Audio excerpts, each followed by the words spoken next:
3 a.m. El profesor Guevara todavía estaba en su escritorio, sentado y leyendo sus correos electrónicos. Al tiempo que su esposa, harta de la falta de atención que su marido le ofrecía, lo dejara por otro tipo al que conoció mediante su trabajo. Más decir que, antes del hecho, ésta ya había tenido sus adulterios con cierto muchacho. Pero el doctor Guevara era un hombre de ciencia. Por esto mismo, la situación sentimental por la que había pasado no lo había afectado casi en lo más mínimo. De acuerdo, de tanto en tanto alguna duda o arrepentimiento lo asaltaba, pero esta era borrada casi al instante de su cabeza. Era un hombre de ciencia y no podía dejarse llevar por algo tan absurdo y tan mundano como lo era el sentimiento humano. Ateo, serio, pulcro y lúcido, se destacó desde niño como una mente brillante, ganando cientos de eventos como las famosas Olimpiadas Matemáticas que lo habían convertido en la admiración de los profesores y un idiota para el resto de los alumnos, quienes no podían evitar la envidia, transformada en odio con el paso del tiempo. La secundaria no fue un caso menor. En esta, tomaba más clases de las habituales y no se permitía un solo error en cualquier examen que tuviera. Una mente con errores era, según su punto de vista, una vulgaridad y un defecto. Por ende, debía de ser corregido de inmediato. La universidad deparó para él sus primeros desafíos reales. Por fin, un auténtico reto. Maestros serios y estrictos como él, defensores de sus ideales y con los cuales a veces, durante las clases, mantenía fuertes discusiones acerca de los puntos de vista que chocaban entre profesor y alumno. Esto a sus maestros les encantaba. Y era él mismo quien se mantenía la perspectiva de progresar en su mente para poder hacerlo con su vida. Desde que comenzara sus estudios universitarios, tuvo bien en claro qué querría hacer con su vida: ser profesor en la universidad. Graduado con honores, se recibió a los 27 años y solo ahí comenzó a buscar una relación con una mujer que durara más que una... No pensaba encontrar el amor. Él no creía en esas ridiculeces. Le martirizaba y hasta lo cargaba de ira el pensar en cómo la humanidad podía creer en algo que no veía.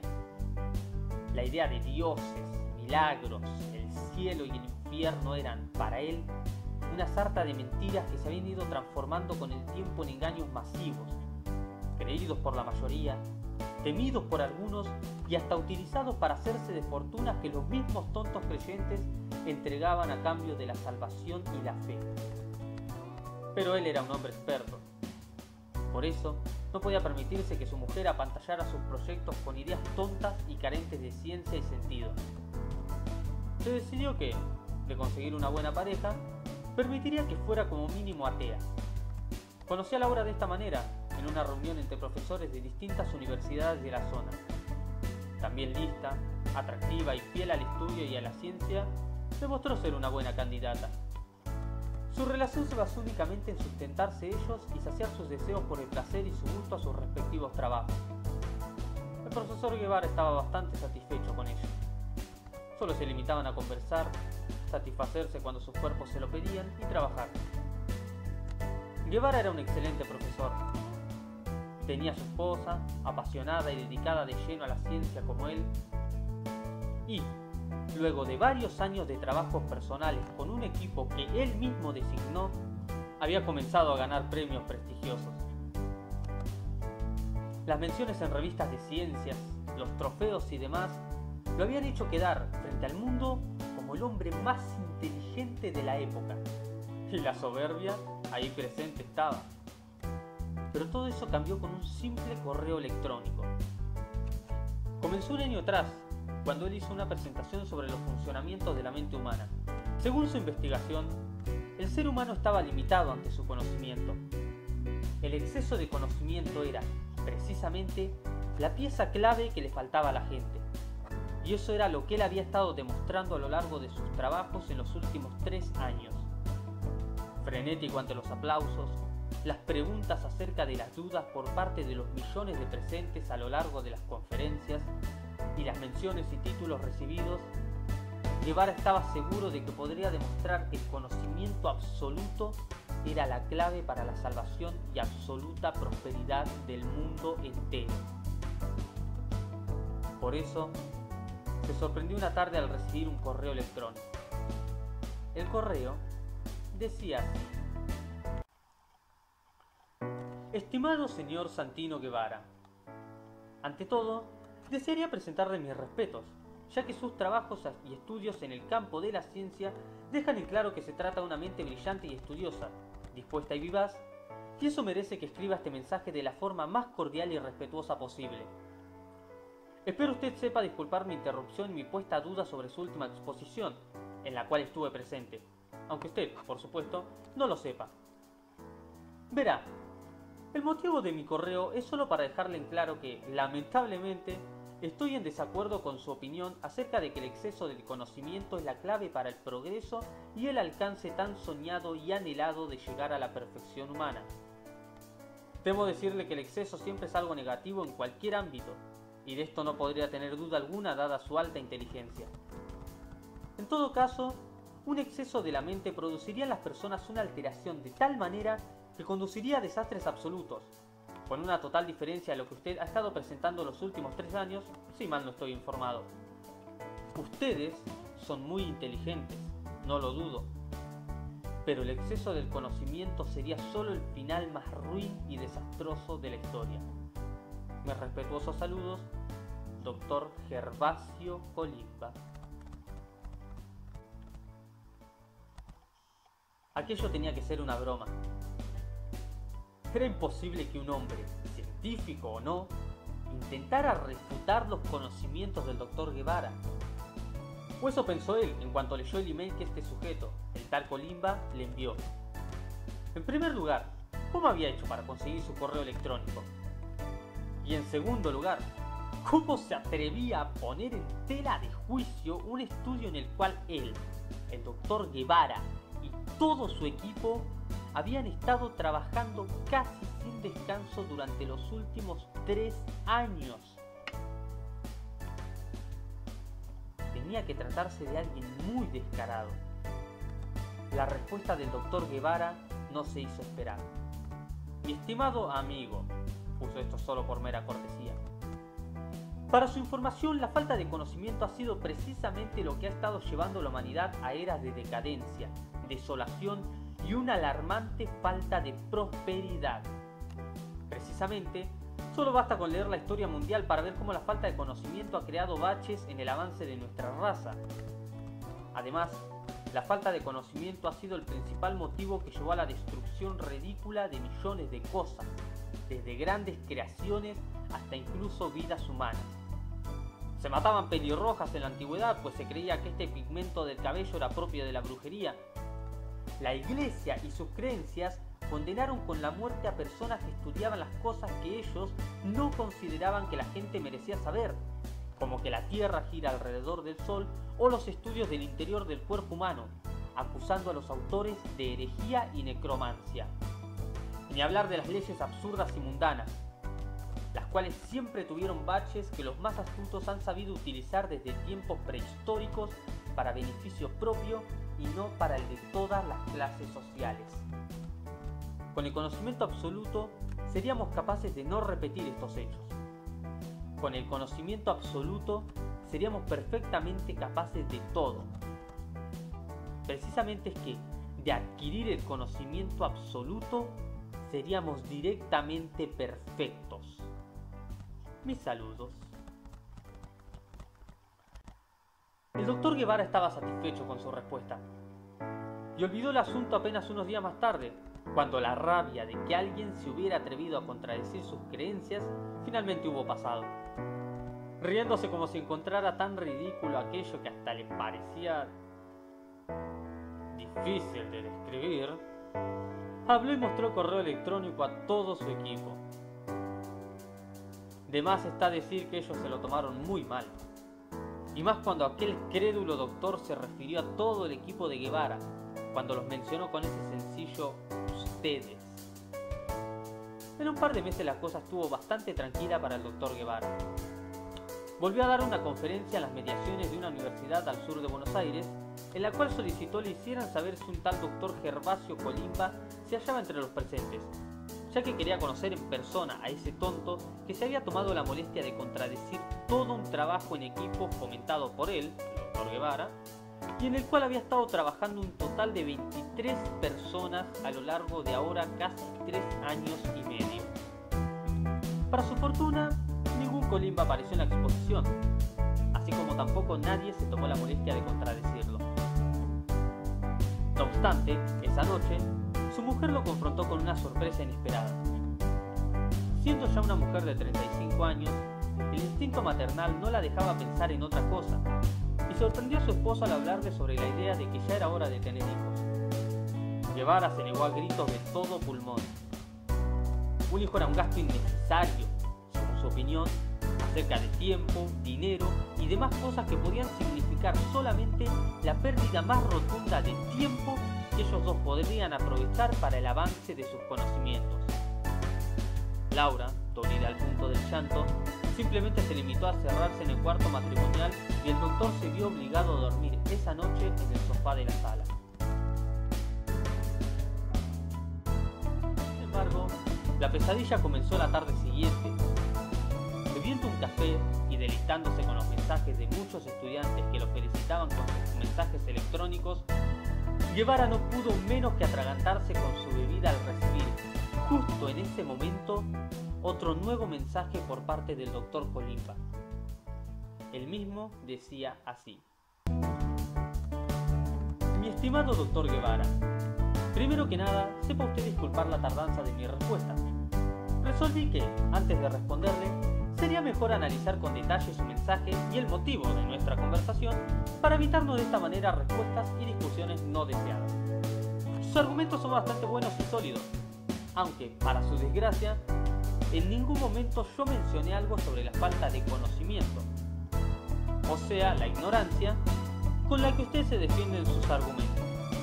Por lo tanto, me temo que estos no son válidos para refutar lo que yo le estoy diciendo acerca de que estoy en desacuerdo con que el exceso de conocimiento es algo positivo. Si quiere hablar de la ignorancia y la falta de conocimiento a la que usted se refiere con sus argumentos en el correo anterior, en todo caso es innegable que la falta de conocimiento es algo que puede crear deslives en la historia y el avance, con resultados que pueden ser catastróficos y de los cuales no tengo dudas. Sin embargo, el exceso de conocimiento es justamente el otro extremo de la cuerda, y ustedes deberían de saber bien que ambos extremos es algo totalmente negativo. Siempre es mejor tener las cosas por punto medio, o casi siempre, ya que hay casos y casos. Precisamente para eso, estuve preparando un ligero ensayo, el cual le envío con este mail para que usted pueda ver cuáles serían los auténticos resultados con respecto al exceso de conocimiento. El mismo es de mi autoría, y le aclaro que sus derechos están legalmente reservados y que solo comparto con usted una pequeñísima parte de dicho trabajo. Mis saludos, Dr. Gervasio Colimba. No era posible. Sí. Tenía que ser algo imposible que ese cerebrito volviera a responder y hasta considerara sus respuestas como algo absurdo y sin sentido. Y una vez más, se atrevía a insultar a todo el equipo de Guevara usando la maldita palabra ustedes. Así, de esa manera tan despectiva, despreciable y burlona. No obstante, cuando el equipo entero de Guevara leyó el trabajo del doctor Colimba, ninguno fue capaz de encontrarle una sola falla. Y lo que fue peor es que el análisis de dicho trabajo causó ciertas complicaciones en el equipo de Guevara y en el propio Guevara también.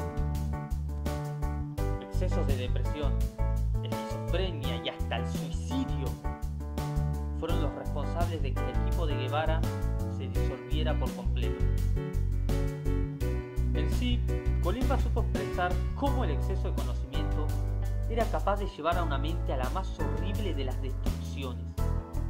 El hecho de pensar y pensar era infinitamente peor que no pensar nada.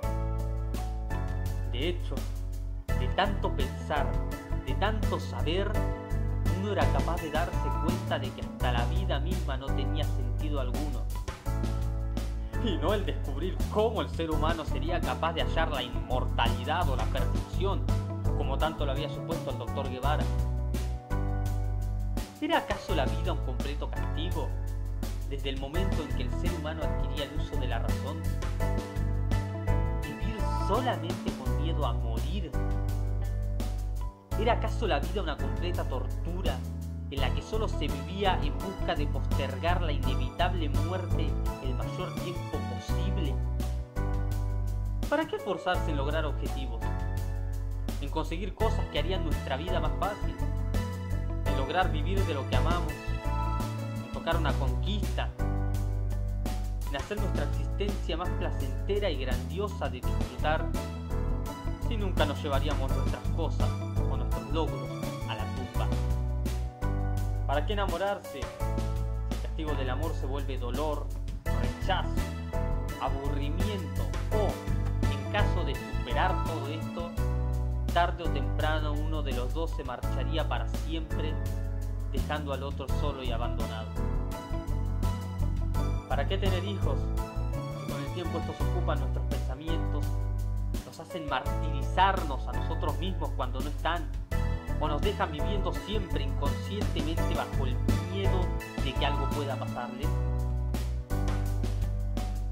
¿Para qué luchar por progresar en la vida? ¿Para qué amar? ¿Para qué procrear? ¿Para qué vivir? Si al final todo culmina con la muerte.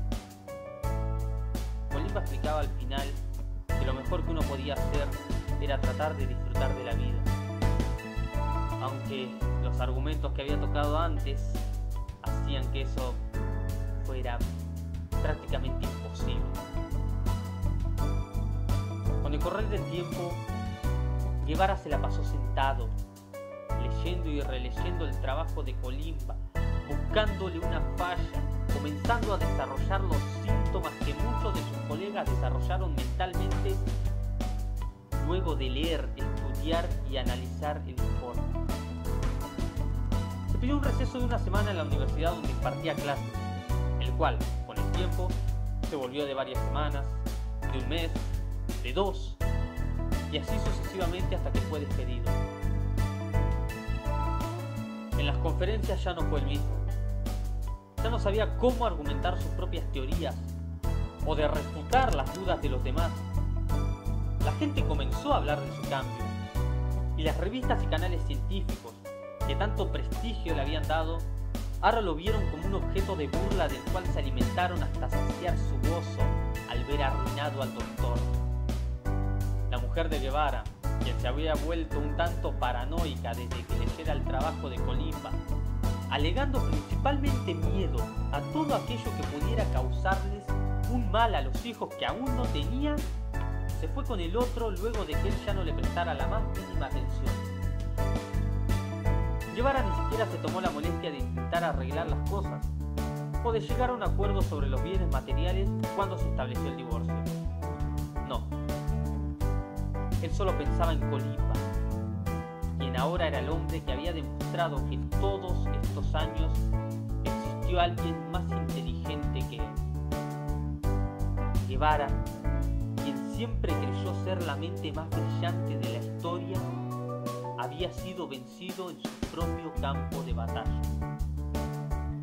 Por eso, furioso, resolvió que ya no tenía nada que perder y se dispuso a acabar con esta locura de una vez por todas. 3 a.m. y el doctor Guevara, leyendo sus correos, esperaba la respuesta a la falsa petición. La petición de conocerse personalmente, de poder argumentar cada uno sus ideas y hasta quizás de tener la probabilidad de comenzar un trabajo juntos si es que lograban ponerse de acuerdo. Colimba respondió a las 3:45 am. El mensaje solo decía: ven a mi casa. Abajo se podía leer una fecha, una hora y una dirección. El doctor Colimba era un hombre muy anciano. Debía rondar casi los 70 años. Canoso, lleno de arrugas, pero con un aire de inteligencia realmente sorprendente, recibió con una sonrisa y un firme apretón de manos al doctor Guevara. «Me alegro mucho de conocerlo en persona, doctor», le dijo Colimba. «Pase, por favor». Una reunión frente al escritorio del doctor Colimba comenzó como una simple conversación. «¿Pudo venir bien?», le preguntó Colimba, y luego hizo ademanes de levantarse. «¿Le ofrezco un café?». Guevara, un tanto abrumado, negó con la cabeza. No, dijo. Nada más que eso. El doctor Colimba volvió a sentarse. «Bueno», dijo, luego de unos incómodos momentos de silencio. «De seguro usted tendrá algunas cosas que preguntarme, ¿verdad?». El doctor Colimba le sonrió al hombre sentado frente a él, indudablemente buscando brindarle su confianza para que por fin se expresara. «¿Cómo lo hizo?», fue lo único que Guevara pudo preguntar. Colimba lo miró a través de sus gruesos anteojos. «¿Saber que el exceso de conocimiento es algo trágico y ruin?», preguntó. «Es simple. Ustedes son muy pocos precavidos con ese asunto. Sencillamente necesitan saberlo todo. Es una muy extraña obsesión, casi diría que una ideología. Eso de ponerle un nombre y un motivo a las cosas en vez de dejarlas ser. Pero es que tiene que haber un motivo», se defendió Guevara. «¿O acaso usted simplemente deja que las cosas pasen porque sí? Es necesario saber, entender, conocer el porqué de las cosas». ¿De los hechos? ¿De los hechos? Sí», respondió Colimba. ¿Sobre un crimen? Por supuesto que sí. ¿Sobre un hallazgo científico? Claro que sí. Pero estoy tratando de hacerle entender que todo tiene sus dos caras, amigo mío. Imagínense si alguien alcanzara el 100% de la capacidad mental. Lo sabría todo. Tendría, como usted dice, el conocimiento absoluto. Sabría cómo destruir a la humanidad de forma perfecta sin ningún margen de error. Y sabría cómo salvar a la humanidad de forma perfecta sin ningún margen de error. Sabría los secretos más grandiosos y provechosos, haciendo que la vida sea un lujo. Y los secretos más horribles y pro suicidio, que harían querer acabar con la vida en un instante. Sabría cómo hacer su vida perfecta sin equivocarse nunca. Y sabría cómo hacer su propia vida arruinada sin equivocarse nunca. Y estas paradojas, doctor, llevarían a lo que las paradojas solo llevan: la destrucción más pura. ¿Se imagina usted a una persona con el conocimiento absoluto, que sepa cómo salvar a la humanidad sin errores y a la vez cómo destruirla sin errores?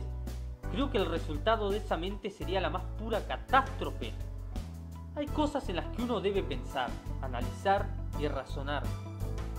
Pero hay otras cosas a las cuales es mejor simplemente dejarlas ser. Pero es que si usted lo analiza como yo lo hago, hay cosas que es mejor no saber, doctor, se defendió Colimba. No es más simple y llanamente que eso. Si una persona lo supiera todo, sabría tanto lo bueno como lo malo. Y el saber demasiadas cosas tan contradictorias harían de la vida una pesadilla de la cual solo podríamos despertar con la muerte. Perdone que lo diga de esta manera. Guevara comenzó a sentirse molesto. Aquel grandioso e inteligente profesor más parecía maestro de filosofía que un hombre intelectual y aplicado a la ciencia. «Admiro sus palabras, doctor», dijo Guevara, «pero eso no responde nada. ¿Que acaso usted simplemente deja que todo pase y ya? Es necesario saber para avanzar, conocer para construir, entender la vida para poder vivirla». Colimba se quitó los anteojos y se restregó con las manos. «Siempre comete el mismo error, señor Guevara», le dijo al científico frente a él. «Nunca he dicho que la falta de conocimiento es buena. Le he dicho incontables veces que el exceso de conocimiento es malo. Lo sé bien. Los he estado estudiando a ustedes por años. Y me di cuenta de que hay cosas que es mejor no saber, mi estimado amigo». Y ahí Guevara enloqueció. ¡Por años!, se encolerizó, levantándose de su silla. «Usted nos ha estado estudiando a mí y a mi equipo por años. Nosotros habíamos hecho muchos avances y todo se fue al carajo por usted. Ahora lo perdí todo por su culpa. El doctor Colimba se mostró inalterado ante la rápida postura furiosa que adoptó el doctor Guevara. Parecía que, en el fondo, siempre estuvo esperando esa reacción en él desde el momento en que lo invitó a su casa. Pero no se esperó lo que Guevara, su auténtico rival, ahora que había demostrado ser más listo, tenía planeado hacer. Por favor, doctor, le dijo, casi como escondiendo una burla. No me diga que un hombre de gran intelecto como usted va a dejarse llevar por los impulsos mundanos provocados por la frustración y la ira. Guevara, enfurecido, la dio por un costado del escritorio, acercándose amenazante a Colimba. ¡Oh, sí!, le dijo, jadeando de rabia, apretando los dientes. ¡Lo voy a hacer! Colimba no respondió.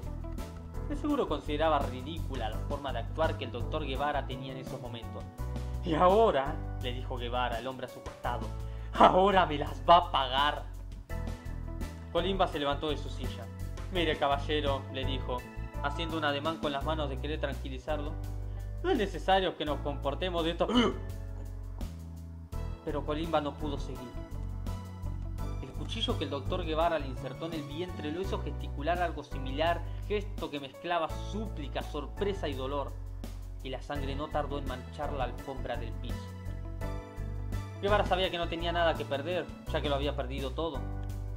Por eso, sin remordimientos ni miedo a ser enjuiciado, se dio media vuelta y se marchó rumbo a la salida. Pero, a mitad de camino, un ruido lo sorprendió.